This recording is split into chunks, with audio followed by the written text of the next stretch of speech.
KBR Prime, podcast for curious mind.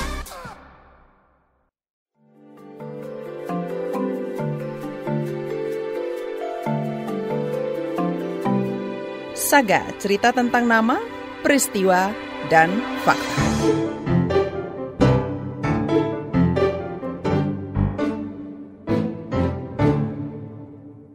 Rancangan Peraturan Presiden tentang Pemeliharaan Kerukunan Umat Beragama, Ranperpres PKUB, ditargetkan bakal dirilis pada 2024. Belait ini disusun untuk menggantikan Peraturan Bersama Menteri Agama dan Menteri Dalam Negeri tahun 2006 tentang pendirian rumah ibadah. Selama bertahun-tahun, banyak kalangan mendesak PBM 2006 dicabut karena menjadi sumber diskriminasi bagi kelompok minoritas. Lantas, substansi seperti apa yang ideal bagi kebebasan beragama atau berkeyakinan di Indonesia? Simak saga yang dibacakan Astri Yuwanasari. Tidak muluk-muluk ya, masih diizinkan untuk ibadah sekarang aja sudah bersyukur sekali ya. Apalagi kalau misalkan kami bisa memiliki tempat kesetaraan untuk kami bisa beribadah gitu, karena impian Helen belum berubah. Ingin punya gereja sendiri dan beribadah dengan tenang. Helen adalah pendeta di Gereja Perhimpunan Injili Baptis Indonesia atau GPIBI Amanat Lombok, NTB. Jumlah jemaatnya sekitar 170 orang.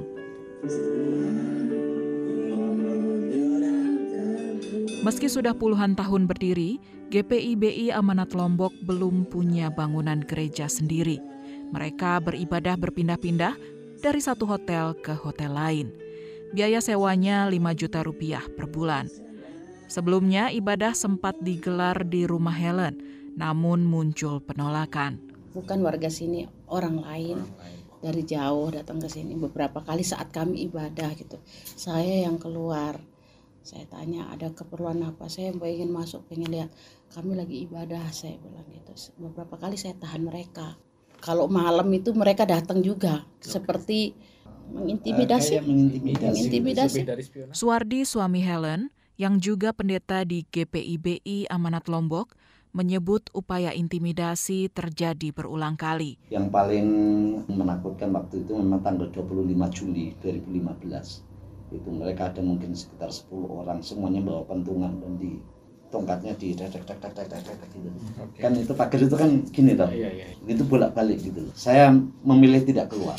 Saya khawatir kalau saya keluar potensi konflik ada dan itu akan menarik perhatian masyarakat di sini. Pada Januari 2016, Forum Kerukunan Umat Beragama FKUB Lombok Barat menerbitkan larangan ibadah di rumah Helen karena belum mengantongi izin. Kami itu kadang-kadang seperti pasrah, sudah tidak tahu harus berbuat apa. Yang sering saya sampaikan juga dengan teman-teman di FKUB itu, apa iya hanya untuk ibadah saja mesti harus membayar mahal?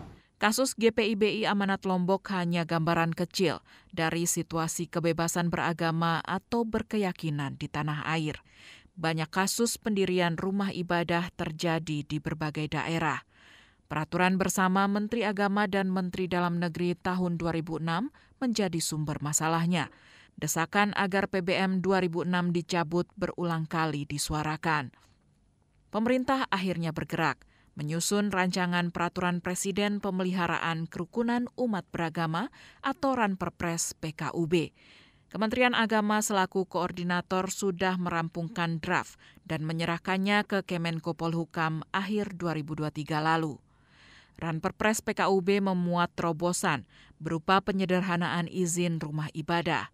Pemberian izin cukup dari Kementerian Agama, tak perlu lagi melalui FKUB.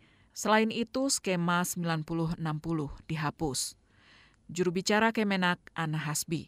Intinya kan dengan Perpres ini, aturan pendirian rumah ibadah itu seragam dari Sabang sampai Merauke. Jadi Indonesia ini satu gitu. Ininya mengacunya pada satu aturan saja gitu. Kalau dulu kan aturan-aturan kemarin ya 90-60 itu kan terkait dengan wewenang otoritas tempat. Dengan syarat Kemenak ini otomatis ya tidak ada. Sebelumnya skema 90-60 kerap menjadi batu sandungan bagi kelompok minoritas. Aturan ini mewajibkan pemohon izin rumah ibadah harus memiliki minimal 90 penganut dan disetujui setidaknya 60 warga sekitar. Penghapusan skema ini mendapat dukungan Putri Sulung Gus Dur, Alisa Wahid, yang dikenal sebagai pegiat keberagaman. Harusnya tidak perlu mendapatkan persetujuan. Itu kan sama dengan kiai mau bikin pondok pesantren gitu lah. Itu hak beragama kok. Adanya peraturan 60-90 itu sebetulnya justru melanggengkan rasa takut kepada pendirian rumah ibadah orang lain. Dan yang kedua, rentan diskriminasi, Mbak. Rentan mayoritarianisme itu. Pendapat berbeda diungkapkan Mas Duki Baidowi, juru bicara Wakil Presiden Ma'ruf Amin. Menurutnya, skema 90-60 layak dipertahankan, termasuk soal kewenangan FKUB memberi rekomendasi pendirian rumah ibadah. Filosofinya itu bagaimana tercipta komunitas di sebuah tempat ibadah. Jangan ada tempat ibadah tapi nggak ada komunitas di sekitarnya. Karena misalnya komunitas Kristen misalnya ya, banyak di situ. Tapi kemudian di situ ada masjid tapi nggak ada orang Islam di situ. Mendirikan masjid. Ya orang Kristen nggak nyaman dong. Jadi komunitas itu penting lah. Komunitas itu berapa? Maka kemudian timbul angka itu. 90-60 itu sebenarnya adalah konsep komunitas gitu loh. Yang lama, yang sudah berjalan, saya kira kalau sudah bagus nggak usah diubah. Mas Duki mengakui Ma'ruf adalah peletak awal rumusan Ranperpres PKUB, tetapi belakangan tidak terlibat lagi dalam pembahasan. Sementara itu Komnas HAM berpandangan proses perizinan rumah ibadah perlu disederhanakan. Karenanya, penghapusan kewenangan FKUB dan skema 90-60 adalah langkah tepat. Komisioner Komnas HAM Pramono Ubaid. Lapisan pertama itu kan persetujuan warga. Lalu kemudian kedua dari FKUB rekomendasi. Lalu ketiga izin mendirikan bangunan dari pemerintah. Jadi 3 lapis hambatan untuk mendirikan rumah ibadah bagi kelompok minoritas. Dan untuk menembus lapisan itu tidak mudah gitu. Butuh waktu lama gitu ya. Perizinan itu ya dari Kementerian Agama setempat misalnya, itu lebih wajar gitu karena bagian dari negara gitu. Pramono mengingatkan pemerintah bertugas melindungi dan memenuhi HAM, termasuk hak beragama dan berkeyakinan. Pemenuhan hak boleh dibatasi dengan aturan, tetapi dasarnya bukan pada angka, melainkan kebutuhan nyata pemeluk agama.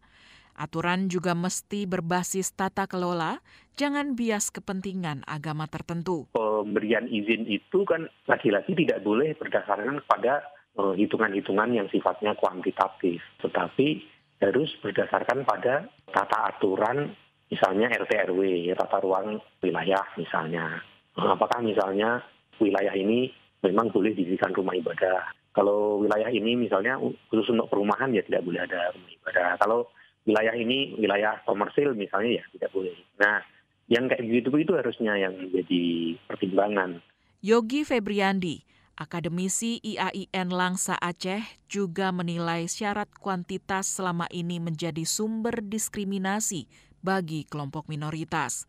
Yogi mencontohkan umat Kristen di Kabupaten Aceh Tamiang yang tidak memiliki gereja.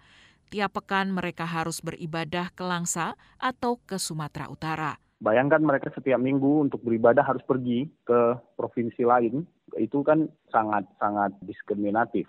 Persoalannya memang mereka tidak memenuhi syarat izin dari masyarakat. Jadi KTP masyarakat yang memberi izin mereka untuk membangun rumah ibadah itu tidak terpenuhi. Karena alasan inilah FKUB dan pemerintah Aceh merasa kalau tidak adanya gereja di Aceh Tamiang bukanlah pelanggaran, karena memang mereka tidak memenuhi syarat kuantitas. Syarat kuantitas juga dijadikan alasan menutup gereja di Lok Sumawe. Misalnya gereja Okumene yang ada di dalam PT Arun itu ditutup karena dianggap tidak memiliki jemaat dan juga ditolak oleh masyarakat. Padahal jemaat dari Okumene itu kebanyakan adalah mahasiswa yang sedang kuliah di Lok Sumawe karena mereka ada banyak dan dari berbagai macam daerah dan dari berbagai macam latar denominasi. Jadi lebih inklusif untuk semua denominasi. Kemudian ini ditutup oleh pemerintah Lok Sumawe karena dianggap mereka tidak memiliki anggota jemaat yang resmi.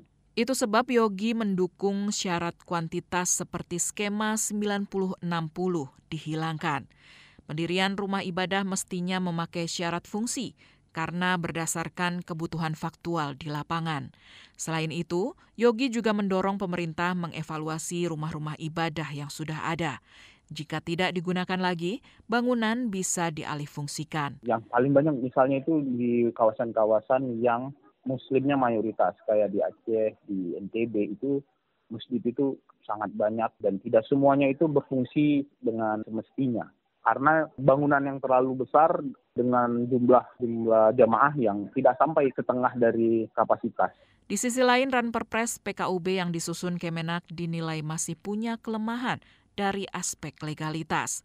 Komisioner Komnas HAM Pramono Ubaid menuturkan payung hukumnya mesti berbentuk undang-undang sebab lebih kokoh dan partisipatif. Undang-undang Hak Asasi Manusia juga mengatur itu, pembatasan itu boleh, syaratnya adalah diatur dalam undang-undang atau putusan peradilan. Nah, yang kedua dari sisi penyusunan legislasi yang demokratis, yaitu kurang demokratis gitu, karena itu hanya sepihak. Nah, kalau dengan DPR kan rakyat bisa mengasih masukan ke DPR, ke komisi-komisi, sehingga aspirasi masyarakat itu bisa ditampung oleh partai-partai, oleh fraksi-fraksi gitu ya. Nah, itu dari sisi itu juga tidak terpenuhi gitu. Demikian Saga KBR, saya Astri Yuwanasari.